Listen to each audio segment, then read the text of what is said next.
사사시대는 이가봇의 시대였습니다. 하나님의 영광이 떠나버린 시대였죠. 온갖 우상숭배와 음란함, 또 선정적인 폭력과 무질서로 억눌진 시대가 사사시대였고, 그 어둠이 하나님의 영광이 떠나버림으로 절정에 이르게 되었습니다. 하지만 7개월 동안 이스라엘 백성들을 떠나셨던 하나님은 그들에게 은혜를 베푸셔서 다시 그들을 찾아가십니다. 하나님이 찾아가십니다. 그래서 하나님의 임재가, 하나님의 영광이 이스라엘에 다시 임하게 되었습니다. 이 이야기가 우리 2주 전과 또 지난주의 말씀의 요약입니다. 하지만 벳세메스 사람들, 이 언약궤를 맞이했던 이 벳세메스 사람들은 이 언약궤를 또다시 호기심으로 다루게 됩니다. 모세는 이 언약궤를 함부로 다루지 말고, 이것을 호기심으로 다루지 말고 뚜껑을 열어보지 말라라고 명령했지만, 이 벳세메스 사람들은 그 말씀을 깡그리 잊어버리고 호기심으로 언약궤 뚜껑을 열어보게 됩니다. 그리고 5만 70명이 즉사하게 돼요.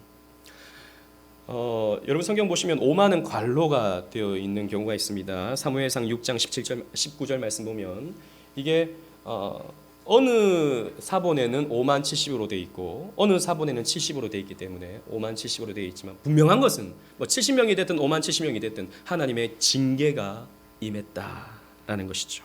그래서 벳세메스 사람들은 두려워하여 이 언약궤 관리하는 것을 포기해버리고, 이 언약궤는 다시 이스라엘 땅 안에 있는 기럇 여아림으로 옮겨가게 됩니다. 이곳에 있던 아비나답의 아들 엘르아살이 이제 제사장이 되어서 거룩히 구별되어서 이 법궤를 관리하는 사람으로서 역할을 감당하게 되죠. 떠났던 영광이 우여곡절 끝에 이스라엘 땅에 임하게 되는 것입니다. 하나님의 영광이 이스라엘 땅을 덮게 되는 것이죠. 그렇다면 이 영광의 모습은 어떻게 그려지게 될까요? 이 하나님의 영광은 어떻게 나타나게 될까요? 오늘 그 이야기를 오늘 본문을 통해서 함께 살펴보면서 이 본문 속에 담겨진 구속사적 의미를 여러분들과 함께 나누기를 소원합니다. 2절 말씀 우리 다 같이 한번 읽어보겠습니다. 2절입니다. 시작. 궤가 기럇 여아림에 들어간 날부터 20년 동안 오래 있은지라 이스라엘 온 족속이 여호와를 사모하니라. 아멘. 법궤가 들어오고 언약궤가 들어오고 기럇 여아림에 정착한 지 20년이 지났다라고 하고 있습니다. 언약궤가 들어왔으니 이제 당장 하나님의 영광이 이스라엘 땅에 나타나야 되고 승리와 부흥의 역사가 이스라엘 땅에 나타나야 될 것 같은데 20년이 지나버린 거예요. 그 역사의 기록이 아무것도 없습니다. 그냥 흘러버린 것이죠. 왜 이 20년을 그냥 20년이 흘렀다라는 말로만 기록하고 있을까요? 그 사이에 아무 일도 일어나지 않았기 때문입니다.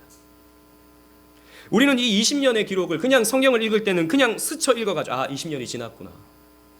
그런데 여러분 20년이라는 시간은요 굉장히 긴 시간입니다. 여러분들이 20년 어땠습니까? 굉장히 긴 시간이죠. 이스라엘 백성들은 기대했을 것입니다. 이제 법궤가 언약궤가 이스라엘 땅에 들어왔으니 뭔가 일이 일어날 것이다. 이렇게 수치를 당하고 어려움을 당했던 우리에게 이제 그 영광의 빛이 우리에게 나타날 것이다 라고 생각했겠지만 하나님은 침묵하십니다. 그럼 이게 당혹스러운 것이죠.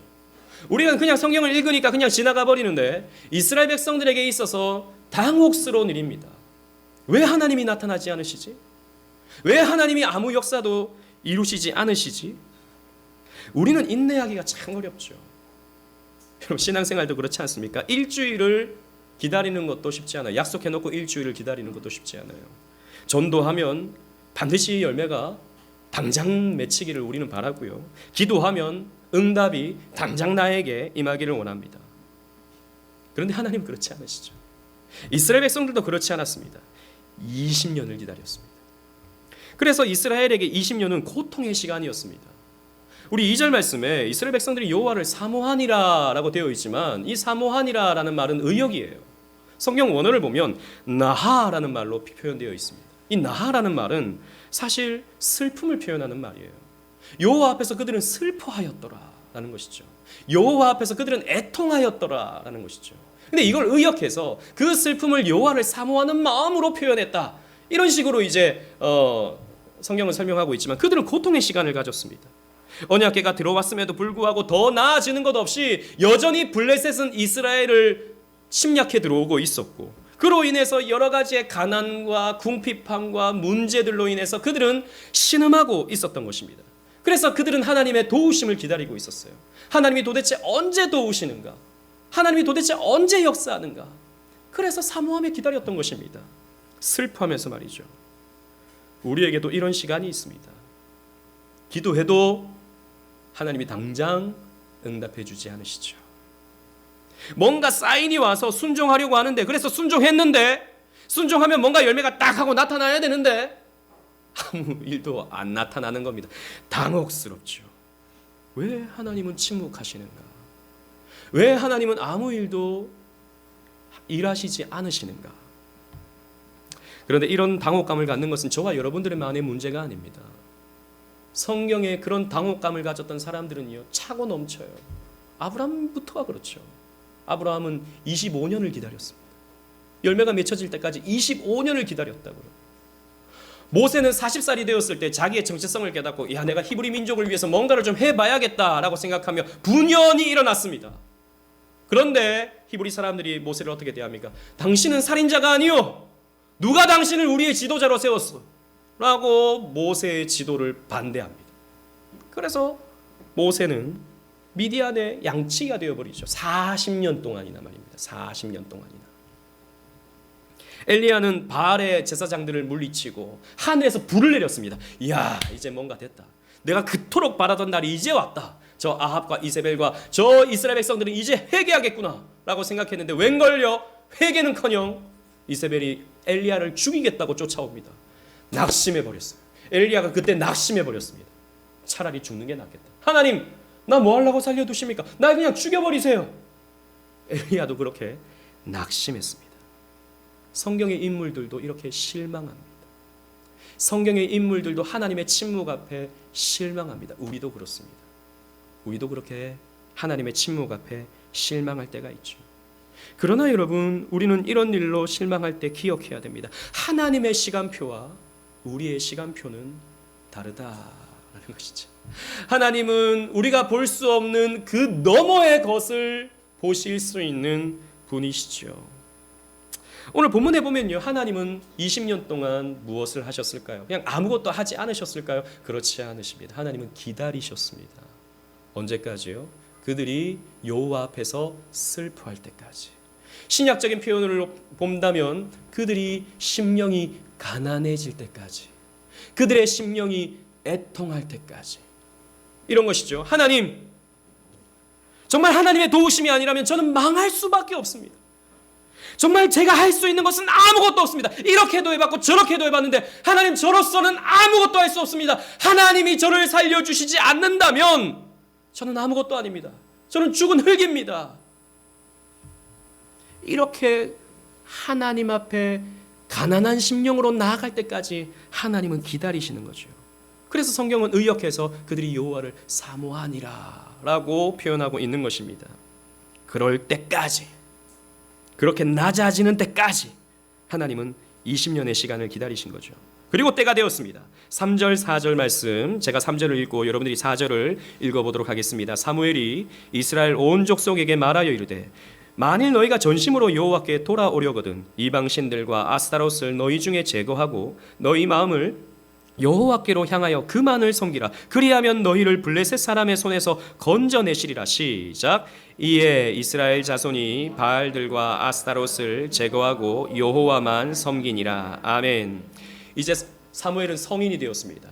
이제 그렇게 어렸던 사무엘이 아니에요. 20년이 지나고 30대에 혹은 40대에 사무엘이 된 것입니다. 사무엘은 선포하기를 이방신들과 아스타롯을 제거하라 라고 외쳤습니다. 여러분, 우리가 잘 아는 것처럼 이 이방신은 바알을 말해요. 그리고 아스타롯은 바알신의 부인이죠.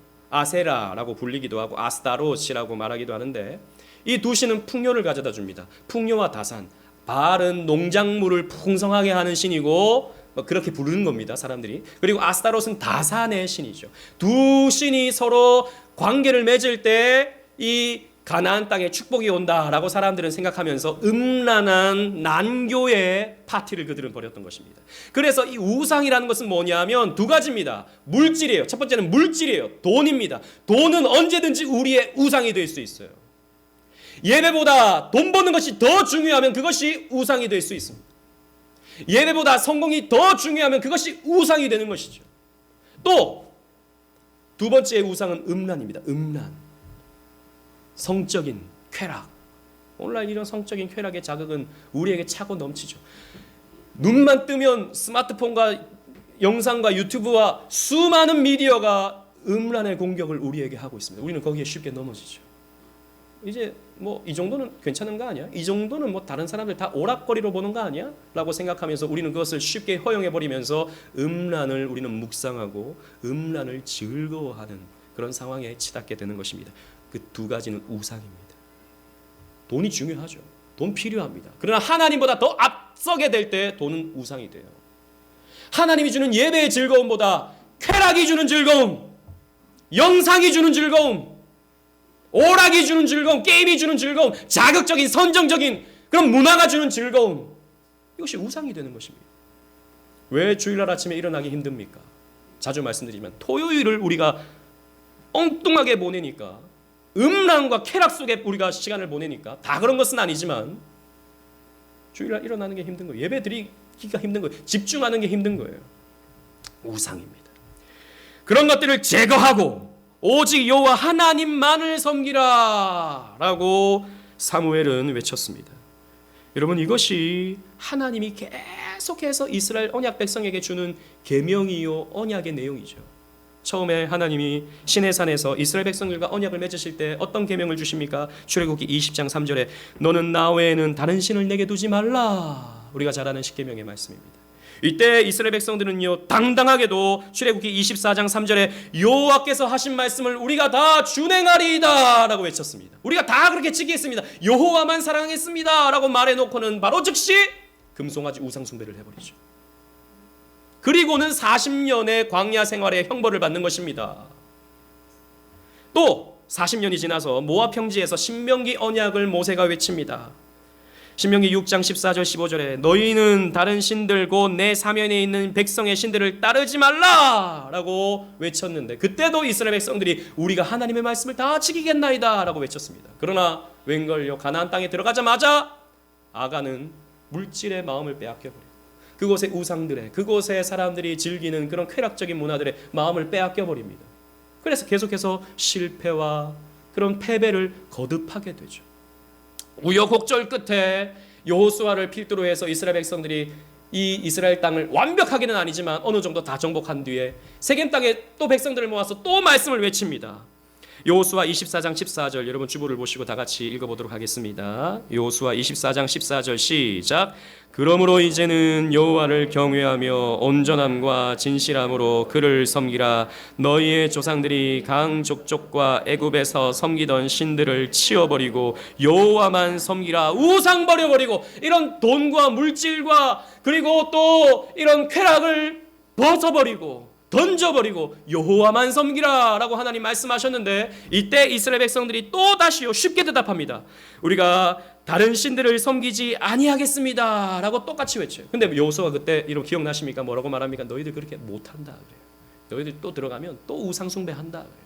그런데도 또 이스라엘 백성들이 아니요 우리 할 수 있습니다 라고 당당하게 외칩니다. 그러나 당장 가나안 땅에 이런 우상들 앞에 또 무너져 버리죠. 그리고 약 350년간의 사사시대를 맞이하게 되는 것입니다. 그래서 이리 치이고 저리 치이고 이런 문제 저런 문제로 인해서 계속해서 신음하는 시대가 사사시대였습니다. 이제 사무엘은 이 사사시대를 종식하려고 하는 거죠.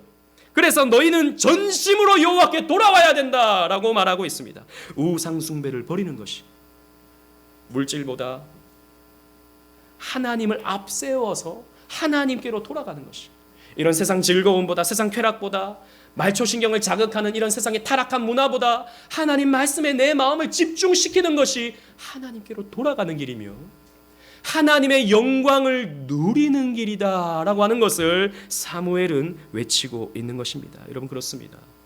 우리 인생은 하나님의 영광을 위해서 살아야 되는 것이죠.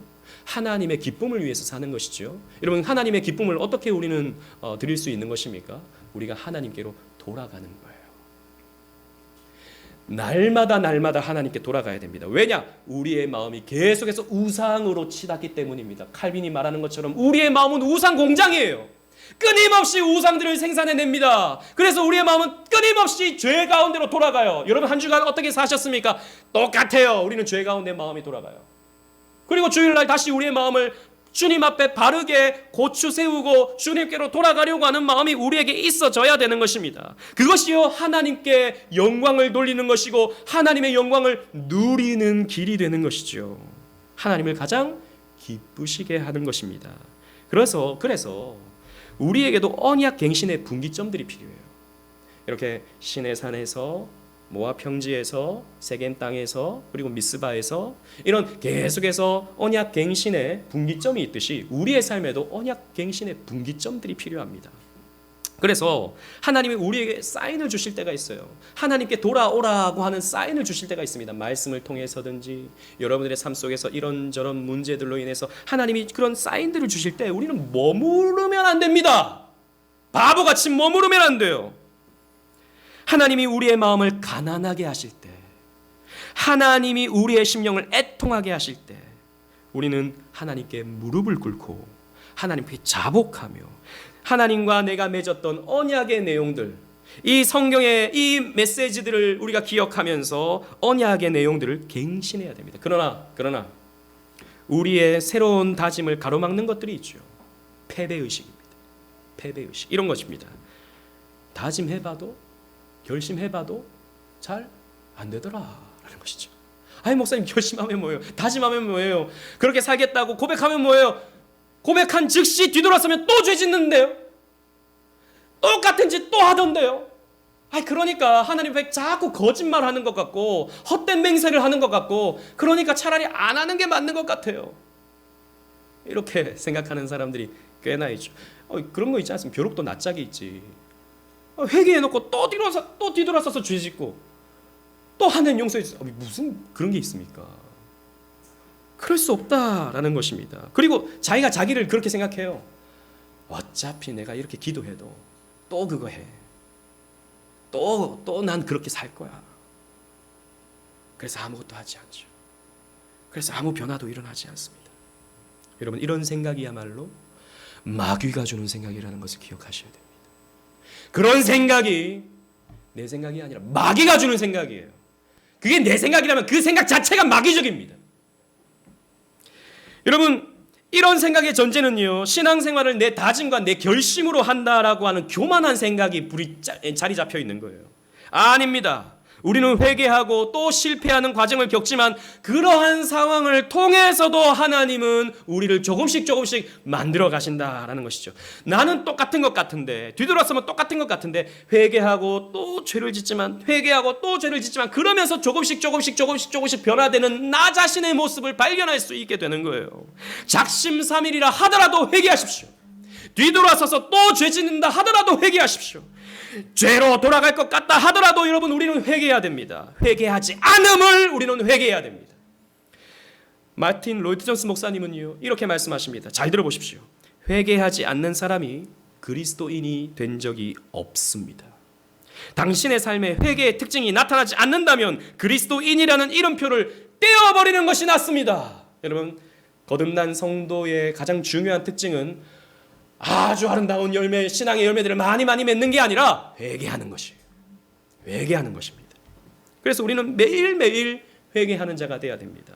그러면서 하나님이 우리를 조금씩 바꾸어 가시는 거죠. 그런데 더 중요한 게 있습니다. 사무엘이 가르치는 회개 운동은 그냥 입술과 마음으로 하는 회개 운동에서 그치는 것이 아니었다라는 것입니다.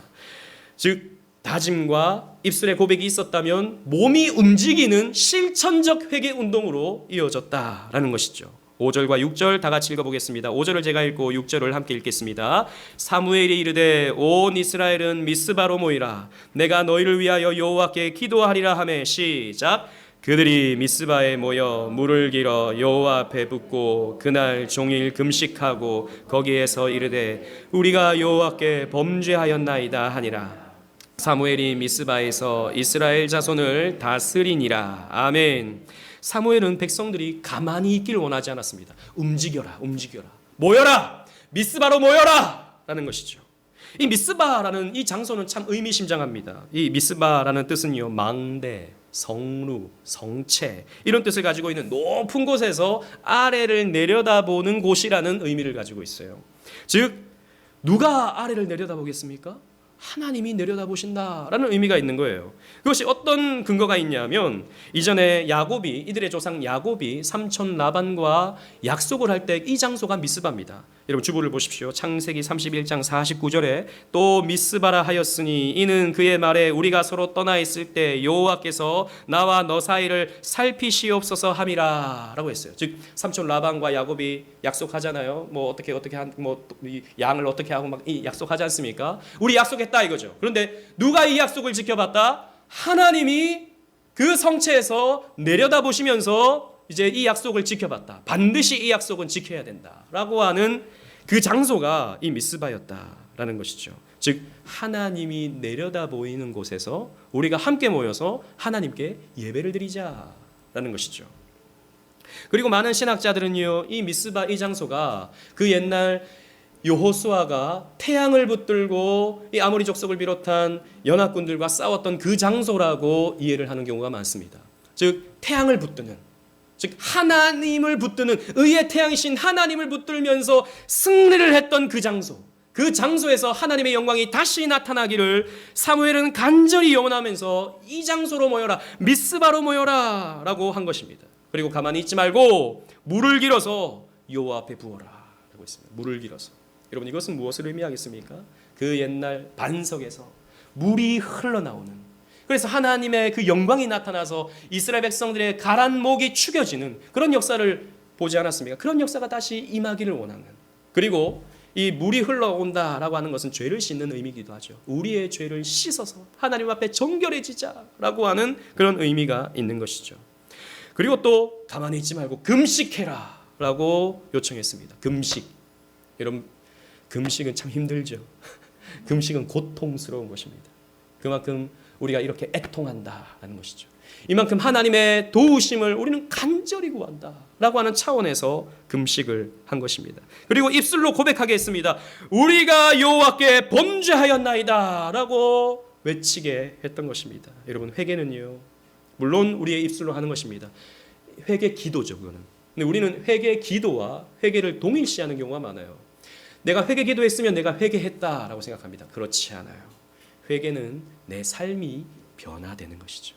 내 삶의 방향이 바뀌는 것입니다. 실천적으로 내 삶이 뭔가 열매를 맺어가는 것이 회개이죠. 근데 우리는 입술로 회개했다고 해서 내가 회개했다, 나는 죄용서 받았다라고 생각하는 경우가 있는데 이건 그렇지 않은 것입니다. 그런 차원에서 아우구스티누스는 이렇게 말했습니다. 회개 때문에 사람들이 지옥 간다라고 말했습니다. 회개 때문에 사람들이 지옥 가는구나. 아니 회개해야 우리가 죄용서 받고 구원받는데 그 말이 아니죠. 입술로 회개하는 그것 때문에 사람들은 회개했다고 착각하면서 지옥으로 알게 모르게 빠져들어가고 있더라라는 것입니다.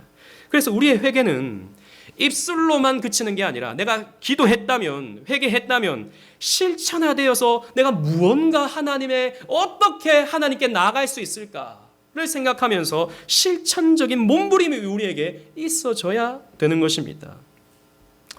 그래서 여러분들이 회개하면서 오늘 주일 말씀 들으면서 나는 그러면 내가 실천할 수 있는 범위 내에서 어떤 몸부림을 칠 수 있을까? 어떻게 내가 하나님께 나아갈 수 있을까에 대한 고민들을 여러분들은 해볼 수 있어야 되는 것이죠. 위대한 신앙의 영웅이었던 거인이었던 조나단 에드워즈는 자신의 하루의 삶을 저녁에 회고해 봤습니다. 내가 오늘 하나님 앞에서 어떻게 살았는가? 부족함 투성이죠. 그런 것들을 적었습니다. 하나님 앞에서 내가 이런 것이 부족했다. 그래서 내가 앞으로는 이런 부분을 고치고 이런 부분에서 내가 더욱더 경건하게 살아야겠다라고 하는 결심문들을 기록했다고요. 그 결심문들이 지금도 남아 있습니다.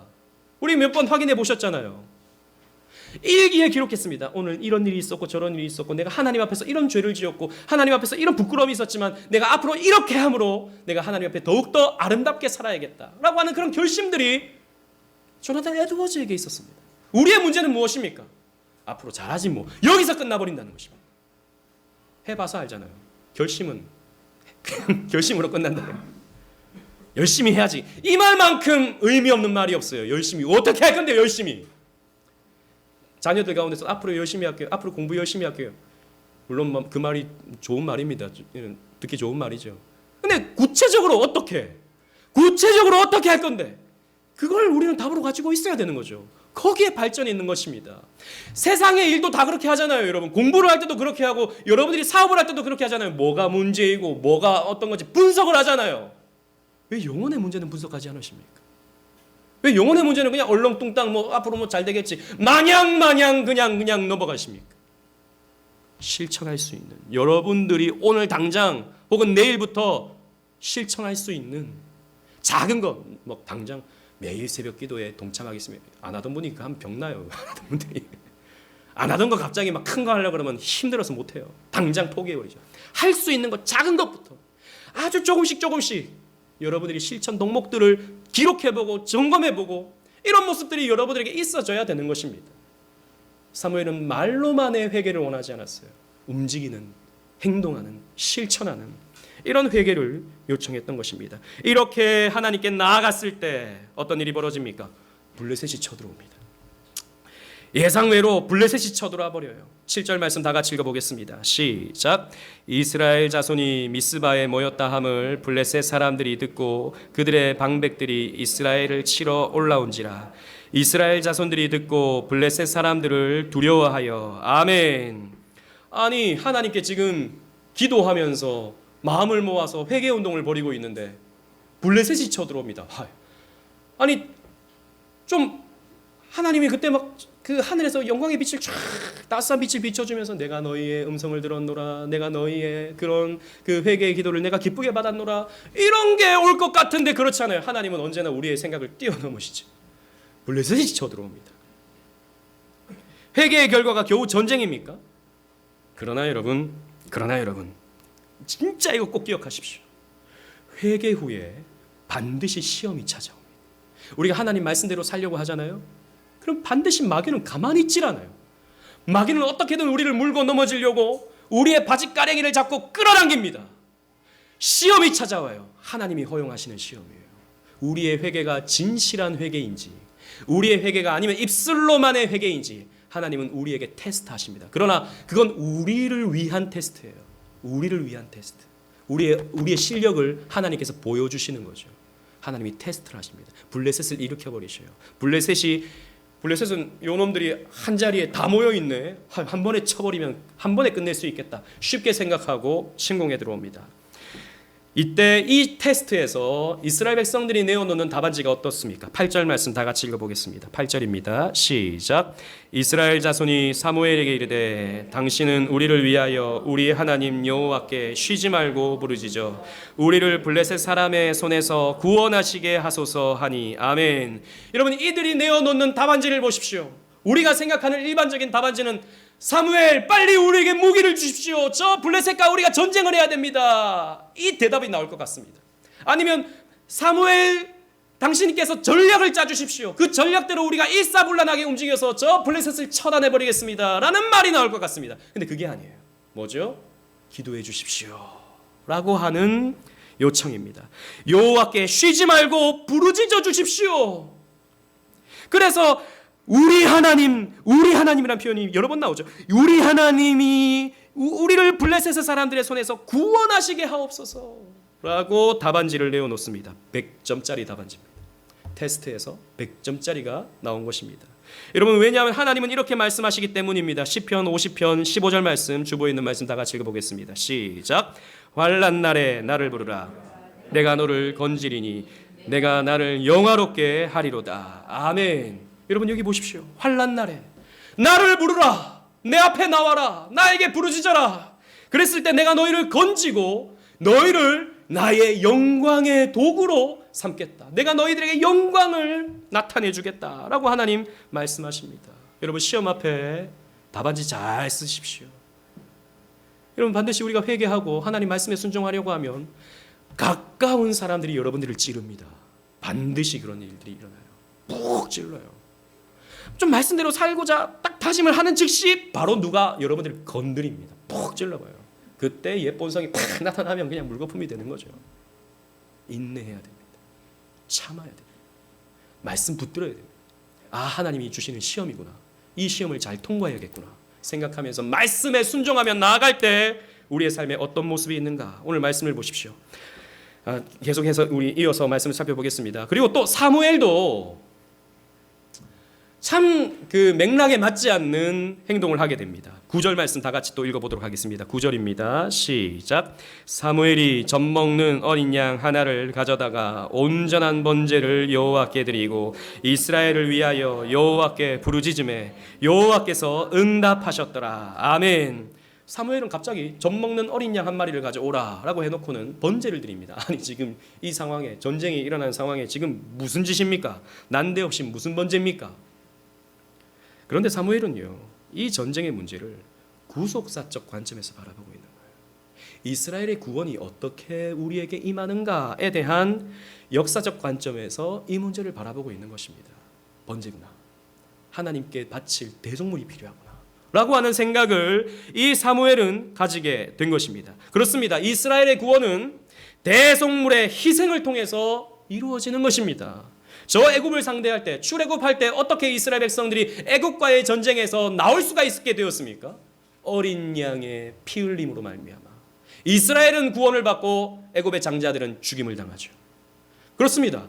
어린 양의 대속물의 희생을 통해서 이스라엘은 구원을 받고 대적들은 멸망을 당하는 거예요. 이게 하나님이 가르쳐주는 구원의 메시지입니다.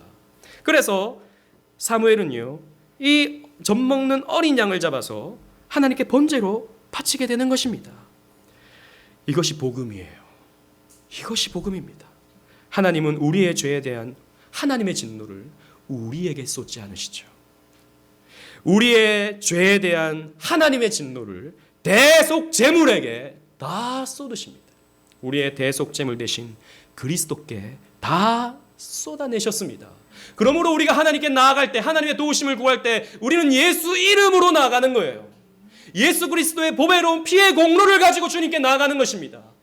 우리가 주님께 도움을 구하거나 회개하면서 주님 앞에 나아갈 때 나 자신을 바라보면 안 돼요. 죄로 얼룩져진 나 자신을 바라보면 우리는 하나님 앞에 나아갈 수 있는 자신감을 잃어버립니다. 무슨 낯짝으로 나가는가? 그래서 우리는 그리스도를 바라보면서 나가야 돼요. 스코틀랜드의 경건했던 목사였던 로버트 메리 맥체인은 이렇게 하나님께 나아가야 할 자세에 대해서, 회개하는 자세에 대해서 이렇게 설명했습니다. 여러분 주보를 보십시오. 제가 읽어보겠습니다. 주 예수를 힘써 배우게, 자신을 한 번 주목할 때 그리스도에게 대해서는 10배로 주목하게. 그리스도는 참으로 사랑스러우신 분이라네. 그토록 무엄한 위험 가운데서도 계시면서도 죄인들을 향해 한없는 은혜와 자비를 베푸시네. 죄인의 괴수에게조차 말일세 하나님의 미소를 한껏 누리게, 그분의 빛나는 광채에 온몸을 녹이게. 우리가 하나님께 나아갈 때, 회개하며 나아갈 때, 나 자신에게 한 번 주목할 때, 내 자신의 죄를 보면서 한 번 주목할 때 그리스도는 10번을 바라보라 라는 것입니다. 왜요? 그분이 우리를 대신해서 우리의 모든 죄에 대한 심판을 대신 다 받아내셨어요.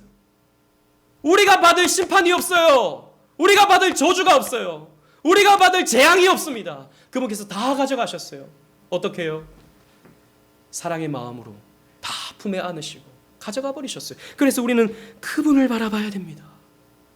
어린 양 되시는, 우리를 대신해서 벌 받으시고 우리의 죄를 가져가시는 어린 양을 바라봐야 되는 거예요.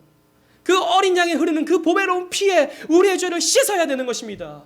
여러분들이 죄를 가지고 있죠. 여러분 오늘도 죄를 가지고 이 교회에 오셨습니다. 이 예배에 참여하는 이 순간까지도 여러분들은 죄를 마음속에 품기도 하고 죄된 생각들로 말씀을 받기도 합니다. 그러나 하나님이 이 시간 여러분들을 바라보실 때는 여러분들은 깨끗한, 무결한, 깨끗한 의인들입니다. 왠 줄 아세요? 그리스도께서 여러분들의 죄를 다 가져가셨거든요. 다요. 하나도 남김없이. 하나님은 그리스도의 피를 통과해서 여러분들을 보신다고요. 우리는 그리스도의 피를 통과해서 하나님께 나아갑니다. 그래서 우리는 하나님께 담대히 나아갈 수 있어요. 하나님께 담대히 요청할 수 있어요. 하나님 도와달라고. 은혜를 베풀어 달라고. 내 삶의 영광을 나타내게 해달라고. 우리의 가정에, 우리의 사업장에, 우리의 모든 삶에 하나님의 영광이 나타나게 해달라고. 우리는 담대하게 외칠 수 있어요. 이 죄 많은 인간이, 이 죄 많은 인간이. 그래서 우리는 하나님의 미소를 한껏 누려야 됩니다. 하나님의 영광의 빛에 우리의 마음을 녹여야 됩니다. 사무엘은 이런 하나님의 영광을 언약 백성들에게 보여주고 있는 것입니다. 이렇게 되었을 때 이 전쟁은 어떻게 됩니까? 10절 말씀 다 같이 읽어보겠습니다. 10절 시작. 사무엘이 번제를 드릴 때 블레셋 사람이 이스라엘과 싸우려고 가까이 오매 그날에 여호와께서 블레셋 사람에게 큰 우레를 말하여 그들을 어지럽게 하시니 그들이 이스라엘 앞에 패한지라. 아멘. 여러분 보십시오. 이스라엘에게는 하나님의 영광이 비칩니다. 물론 눈에 보이지 않는 영광이에요. 영광이 비칩니다. 그런데 빛이 적군에게는 번개로 나타나요. 언약 백성들 밖의 사람들에게는 번개로 나타납니다. 물론 이걸 번개라고 표현했지만 어쨌든 빛인 거예요. 놀라운 빛이 블레셋 사람들을 덮어버린 겁니다. 그러니까 이 사람들 혼비백산이 돼버린 거예요. 우레, 천둥 번개가 그들을 덮고 있으니까 혼비백산이 되어버리고 말았습니다. 그래서 진이 흐트러져 버렸습니다. 그래서 11절 말씀 보니까 이스라엘 사람들이 미스바에 나아가서 블레셋 사람들을 추격하여 백갈 아래까지 이르기까지 쳤더라 라고 했습니다. 오랜만의 승리입니다. 정말 오랜만의 승리입니다. 한 번도 이스라엘은 민족적인 전투에서 블레셋과 승리해 본 적이 없습니다. 삼손이 일부 블레셋 사람들을 쳐서 이렇게 심판했던 적은 있지만 민족적 전쟁에서 한 번도 블레셋에게 이겨본 적이 없어요. 그런데 이때 블레셋과의 전쟁에서 대승을 하게 됩니다. 기억하시잖아요. 20년 전에 첫 전쟁에서는 4,000명이 죽었습니다. 두 번째 전쟁에 법궤 들고 나갔다가 3만 명이 죽었습니다. 그런데 성경에 보니까요, 사무엘이 사는 날 동안에 더 이상 블레셋은 이스라엘을 침입해 들어올 수가 없었어요. 하나님이 영광의 빛을 그들에게 비춰주시기 때문입니다. 하나님이 승리의 영광을 그들에게 비춰주시기 때문입니다. 저는 여러분들이 이런 믿음을 갖길 원합니다. 이런 믿음. 여러분, 우리는요, 오늘날 우리의 일반 은총, 우리 특별 은총과 일반 은총이 있죠. 특별 은총은 우리가 성경을 통해서 하나님이 우리에게 베풀어 주신 언약 백성에게만 적용되는 특별 은총이 있습니다. 그리고 일반 은총이 있어요. 일반 은총은 불신자나 신자나 다 누리게 되는 일반 은총들이 있죠. 우리 어떤 문제가 찾아올 때 불신자들은 일반 은총만 가지고 그 문제를 해결하려고 하죠. 돈으로 해결하려고 하고, 건강의 문제가 찾아오면 의사에게 찾아가서 그 문제를 해결하려고 하고, 또 어떤 문제가 찾아왔을 때 전문가에게, 슈퍼바이저에게 가서 그 문제를 해결하려고 하고, 우리는 그런 방법들이 있습니다. 물론 우리는 그것을 가볍게 여기지 말아야 됩니다. 우리의 삶의 현장에서 그런 전문가들의 혹은 물질로서 사람으로서 그 문제를 해결하는 방법들을 우리는 찾아가야 됩니다. 그러나 우리는 특별한 백성이에요. 저와 여러분들은 특별한 백성입니다. 우리는 세상 사람들과 똑같이 사는 사람들이 아니에요, 여러분. 어떤 문제가 찾아왔을 때 세상 사람들과 똑같이 그 문제를 해결하는 사람들이 아닌 것입니다. 세상 사람들은 그렇게 문제를 해결하면 해결할 수 있어요. 그러나 우리는 아닙니다. 하나님은 언약 백성에게 특별한 목적을 가지고 우리에게 뭔가를 주신다고요. 때로는 건강의 문제, 때로는 물질의 문제, 때로는 인간관계의 문제, 이런 문제들을 주시면서 우리에게 자꾸 사인을 주신다고요. 물론 우리는 일반 은총의 영역 안에서 그 문제를 해결해야 되지만 그 동시에 하나님이 우리에게 주신 믿음이라고 하는 특별한 은총을 가지고 그 문제를 접근해야 할 우리는 책임이 우리에게 있는 것입니다. 그래서 성경은 우리에게 이렇게 말해주고 있어요. 요한 1서 5장 4절, 우리 주보를 보시고 다 같이 읽어보겠습니다. 시작. 무릇 하나님께로부터 난 자마다 세상을 이기느니라. 세상을 이기는 승리는 이것이니 우리의 믿음이니라. 우리는 세상과 어떻게 싸워서 이길 수 있습니까? 믿음으로요. 믿음으로 이기십시오. 믿음의 무기를 가지고 있는데 우리는 믿음은 온데간데 없고 늘 세상의 방법들 가지고 이것을 어떻게 해결할 수 있을까, 이것은 어떻게 우리가 또 극복할 수 있을까, 이것만 쳐다보니까 문제가 해결되지 않습니다. 하나님이 이 문제를 믿음으로 해결하라고 주신 건데 믿음은 온데간데 없이 자꾸 내 머리를 굴려서 해결하려고 하니까 이게 꼬이는 거예요. 하나님께 무릎 꿇으십시오. 하나님 앞에 자복하십시오. 다른 방법이 없습니다.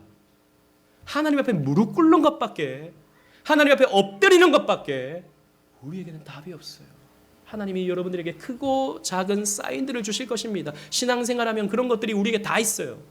어떤 분에게는 굉장히 크게, 어떤 분에게는 아주 작게. 그럴 때 여러분들 교만하게 여러분들이 해결하려고, 사람으로 해결하려고 접근하지 마십시오. 여러분들은 언약 백성입니다. 여러분들은 언약 백성이라고, 특별한 백성이라고, 특별한 방법으로 우리는 문제를 해결할 수 있어야 되는 것이죠. 말씀을 맺겠습니다. 사무엘은 이 승리의 장소에 기념돌을 세웠습니다. 12절 말씀 다 같이 읽어보겠습니다. 시작. 사무엘이 돌을 취하여 미스바와 센 사이에 세워 이르되 여호와께서 여기까지 우리를 도우셨다 하고 그 이름을 에벤에셀이라 하니라. 아멘. 에벤에셀. 이 말은 히브리 원어를 보면 에벤하제르입니다. 에벤하제르. 이걸 우리말로 이제 에벤에셀이라고 표현을 했는데 직역하면 도움의 돌이라는 뜻을 가지고 있어요. 도움의 돌. 그래서 하나님이 여기까지 우리를 인도하셨다. 도움의 돌을 세워서 기념하게 했어요. 기억해라. 우리가 하나님께 회개하면, 우리가 대속 제물을 통해서 하나님께 나아가면 하나님이 우리에게 승리의 영광을 주신다. 기억해라 라고 해서 에벤에셀의 돌을 세웠습니다. 여러분, 그렇습니다. 하나님은 여러분들을 도우시길 원해요. 하나님은 여러분들의 삶의 문제 가운데서, 여러분 얼마나 많은 문제들이 여러분들에게 있습니까? 그 삶의 문제 가운데서 하나님은 여러분들을 도우시길 원하십니다. 이런 것들을 여러분 우리가 무슨 신비주의라거나 기복주의라거나 이렇게 생각하지 마십시오. 신앙생활은 우리의 삶입니다. 삶. 우리가 하나님께 돌이킬 때 하나님은 우리를 도우십니다. 우리가 예수 그리스도의 그 십자가 공로를 의지할 때, 그래서 대속제물이신 그리스도 앞에 우리가 나아갈 때 하나님이 우리를 도우십니다. 그럴 때 하나님의 영광이 우리에게 나타나게 되는 거예요. 여러분 신앙생활 해오시면서 지난 10년 동안 20년 동안 크고 작은 에벤에셀들이 있을 거예요. 에벤에셀들의 기억들이 여러분들에게 다 있을 겁니다. 어떤 분에게는 조약돌만한, 어떤 분에게는 정말 크게 큰 이런 에벤에셀들이 여러분들에게 있을 겁니다. 기억해 보십시오. 기억하십시오. 그리고 여러분들의 인생 앞에 또 다른 에벤에셀들을 세우십시오. 하나님이 여러분들을 도우시길 원하십니다. 문제 앞에 골몰하지 마시고, 이런 어둠 속에 그냥 계속 머물러 있지 마시고, 하나님 앞에 여러분들의 인생을 돌이킴으로, 그리스도 십자가를 의지함으로 나아감을 통해 여러분들에게 더 많은 에벤에셀의 은총이 나타날 수 있기를 주님 이름으로 축원합니다. 아멘.